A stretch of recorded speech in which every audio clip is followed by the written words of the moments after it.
Policy बाजार पर 1 करोड़ रुपए का टर्म लाइफ इंश्योरेंस केवल 450 रुपए महीने से शुरू।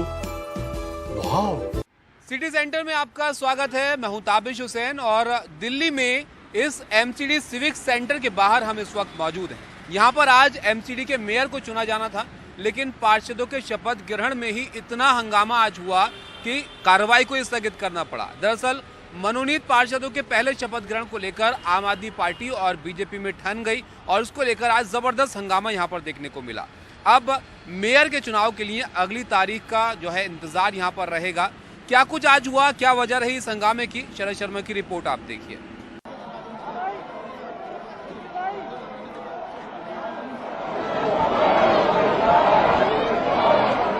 नवनिर्वाचित दिल्ली नगर निगम की पहली बैठक में आम आदमी पार्टी और बीजेपी पार्षदों ने किया जबरदस्त बवाल। धरना प्रदर्शन, नारेबाजी, हाथापाई, तोड़फोड़। ये देखिए नीचे आइए। ये जो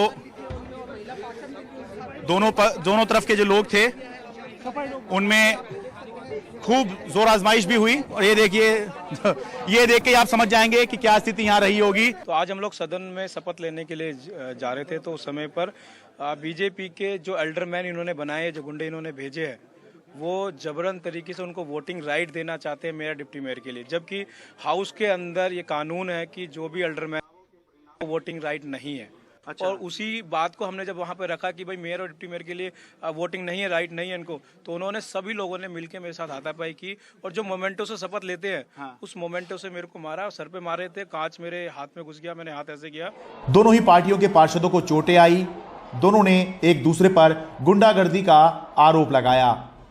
हम शपथ लेने के लिए हमारे मनोनीत सदस्य ऊपर चढ़े तो केजरीवाल के जो पार्षद वो चिल्लाने लगे हाय हाय हाय हाय हाय हाय। तो ये मैं देखो पिछली बार भी 5 साल में पार्षद रही हूँ, हमें पता है डिसिप्लिन का, हमने कैसे शपथ लेनी है। और जैसे ही वो उनके हाथों में कुछ ऐसी नकुली चीजें थी, वो सबको वार कर रहे थे। यहाँ पर आपके पास ये चोट के निशान है, ये देखिए ये चोट के निशान है।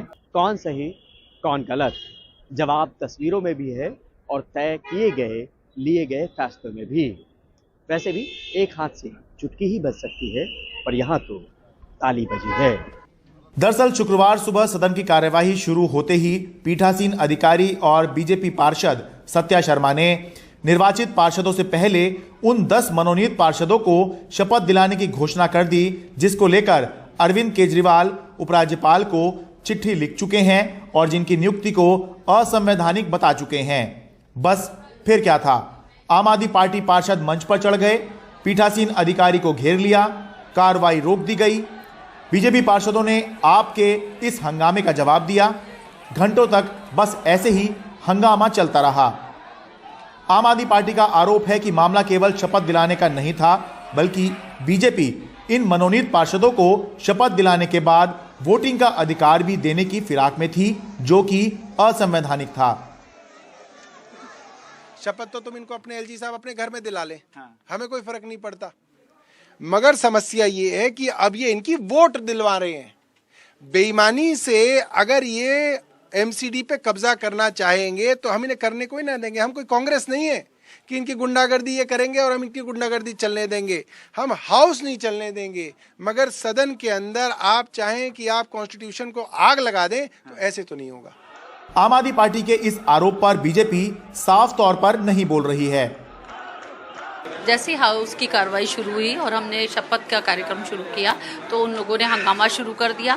आप वो माइक तोड़ रहे थे, पेपर फाड़ रहे थे और इस तरह से उन्होंने सिर्फ 4 लोग शपथ ले पाए, बाकी लोगों के लिए उन्होंने बड़ा हंगामा शुरू कर दिया। संविधान में मनोनीत पार्षदों को वोटिंग का अधिकार नहीं होता, लेकिन अगर आपका आरोप सही है और मनोनीत पार्षदों को शपथ के बाद वोटिंग का अधिकार मिल जाता तो आम आदमी पार्टी मेयर या डिप्टी मेयर का चुनाव तो जीत जाती, लेकिन स्टैंडिंग कमेटी में उसका एक उम्मीदवार चुनाव हार जाता और चुनाव जीतकर भी कुल 6 में से 3-3 सदस्य आप बीजेपी के हो जाते। स्टैंडिंग कमेटी नगर निगम की सबसे ताकतवर इकाई है, इसलिए आपने मनोनीत पार्षदों की शपथ पर आपत्ति की।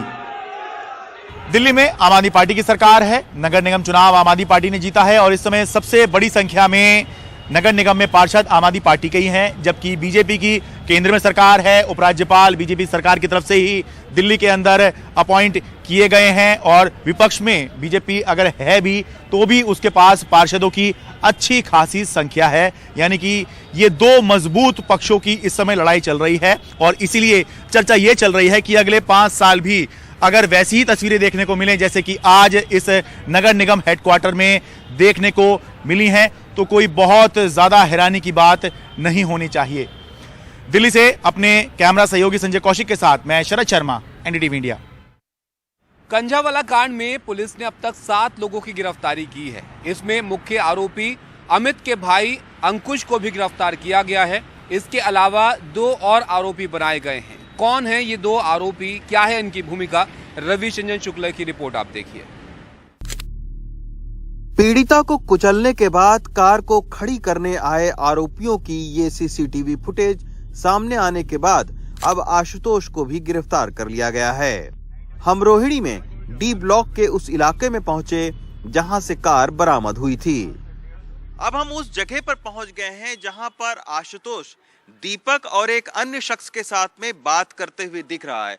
आप सोचिए कि सुबह 4:07 पर सबसे पहला फुटेज सीसीटीवी का इसी जगह पर आता है जहां पर आशुतोष दीपक के साथ में बात करता है, फिर वो जैकेट पहनने अपने घर जाता है। अब हम बात करेंगे उसके घर तक की कि वो जैकेट पहनने आता है और 4:07 से लेकर और 4:52 तक दीपक और दूसरे लोगों के साथ में उसकी बातचीत होती है। जबकि पहले आशुतोष ने पुलिस को बताया था कि हादसे के बाद दीपक गाड़ी की चाबी देकर चला गया था। आशुतोष यहीं पर थे, जैसा कि हाँ जी, यहाँ सीसीटीवी से पता लग रहा है कि ये यहीं पर थे। अच्छा। ये जो हाँ इनका सीन जो मेन आता है 4:07 से हम लोग जैसा कि सीसीटीवी से देख रहे हैं कि 4:07 पे बाहर। तो आशुतोष ने आप लोगों को बताया, पहले क्या बताया? नहीं, हमें तो कुछ नहीं बताया कि कैसे है उनका, कि क्या है। जैसा कि ये लोग बता रहे थे, इनके ये नेबर हैं कि यहाँ पे थे वो, बस इतना ही हमें पता है। उसके बाद तो रोल सीसीटीवी से सामने आपके साथ सब साफ है, आप ही लोग डिसाइड कर सकते हैं क्या है। हाँ, तो यहाँ पर आशुतोष रहते थे 6 महीना पहले ही यहाँ पर 6 से 8 महीना पहले हाँ जी आए थे। कंझावला कांड का एक और आरोपी अंकुश भी अब पुलिस की गिरफ्त में है। अंकुश का छोटा भाई अमित ही कार चला रहा था। हम मंगोलपुरी में रहने वाले अंकुश और अमित के घर पहुंचे। जब ये हादसा हुआ तब उसके बाद में जो अमित है उसने सबसे पहला जो फोन है वो अंकुश को किया। अंकुश ने दीपक को फोन किया, फिर दीपक को ये कहा कि तुम बताओ पुलिस को कि मैं गाड़ी चला रहा था, क्योंकि अमित के पास में ड्राइविंग लाइसेंस नहीं था।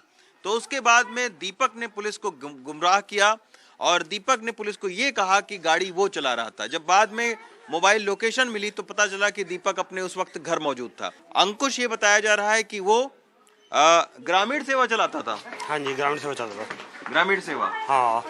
और जो उसका भाई था अमित, वो क्या काम करता था? वो भैया किसी ऑफिस में जॉब किया करता था। ऑफिस में जॉब? हाँ। तो ये किस तरीके के लड़के थे, मतलब कैसे? ठीक थे लड़के, तो सही थे। लेकिन कंझावला कांड में अब तक आरोपियों ने कई बार पुलिस की जांच को उलझाने की भी कोशिश की है। अब तक की जांच में पता चला है कि पहले आरोपियों ने कहा कि घटना के वक्त कार में 5 लोग बैठे थे, जबकि 4 लोग बैठे थे। आरोपियों ने कहा था कि कार दीपक चला रहा था, जबकि कार अमित चला रहा था। आरोपियों ने पहले कहा कि तेज म्यूजिक के चलते कार में कोई फंसा हुआ है, ये समझ नहीं पाए, जबकि आरोपियों को 2.5 किलोमीटर बाद ही मालूम चल गया था कि लड़की गाड़ी में फंसी हुई थी। आरोपियों ने कहा कि वो डर गए थे इसलिए घर भाग गए, लेकिन घटना के बाद से वारदात को छिपाने की पूरी कोशिश की। पहले आशुतोष और अंकुश ने बताया था कि उनको घटना की जानकारी नहीं थी।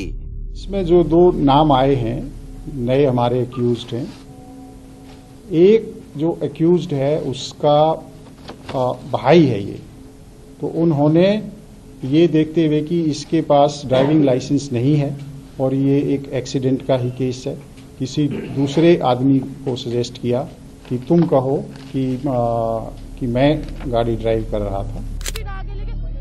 कंझावला कांड में पीड़िता की दोस्त निधि से भी पुलिस पूछताछ कर रही है। नया सीसीटीवी फुटेज आने के बाद पता चला है कि पीड़िता और निधि अकेले नहीं थे, बल्कि इनके दोस्त भी थे। अब इन सारे पहलुओं की भी पुलिस जांच कर रही है। दिल्ली से मुकेश सिंह सेंगर और पूजा आर्या के साथ रवीश रंजन शुक्ला, एनडीटीवी इंडिया।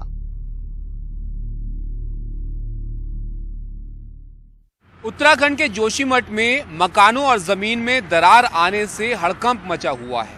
इन दरारों ने लोगों की चिंता तो बढ़ा ही दी है। यहाँ पर आप देखिए 500 से ज्यादा घरों में ये दरारें देखी गई हैं। आपदा की आहट के चलते सरकार ने एनटीपीसी, तपोवन, विष्णुगढ़ जल विद्युत परियोजना और हेलंग बाईपास का काम अगले आदेश तक रोक दिया है। उत्तराखंड आपदा प्रबंधन के अधिकारियों समेत विशेषज्ञों की एक टीम ने जोशीमठ में डोर टू डोर सर्वे भी किया।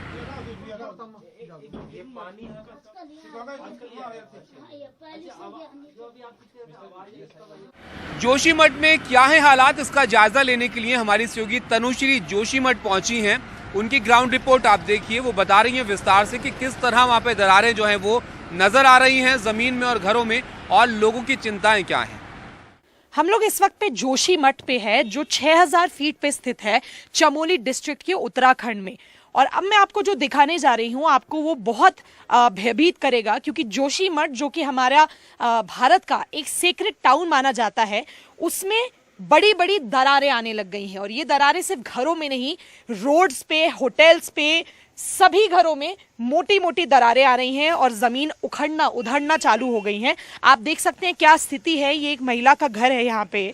अब हम लोग सुबह से काफी लोगों से बात कर रहे हैं, और जो लोग हमें यहाँ के जो स्थायी लोग हैं वो ये बता रहे हैं कि जो डेवलपमेंट प्रोजेक्ट्स सरकार द्वारा यहाँ लाई गई, उसके कारण से इस तरीके की जमीन उधड़ने की सिचुएशन यहाँ पे बन गई है। और उसमें से एक कारण है एनटीपीसी का प्लांट, जहाँ पे रेसिडेंट्स का कहना है कि एनटीपीसी में के प्लांट्स में नीचे बहुत उसके टनल के लिए, सुरंग के लिए बहुत बड़े बड़े ब्लास्ट हो रहे हैं। मैं आपको एक बात, बहुत जरूरी बात बता दूं कि जोशीमठ जो है वो ना ही सिर्फ अपनी जो रिलीजियस इंपॉर्टेंस है उसके लिए जरूरी है, ये एक सेक्रेड टाउन तो है ही है, इसके साथ साथ में ये हेमकुंड साहिब और बद्रीनाथ को भी कनेक्ट करता है।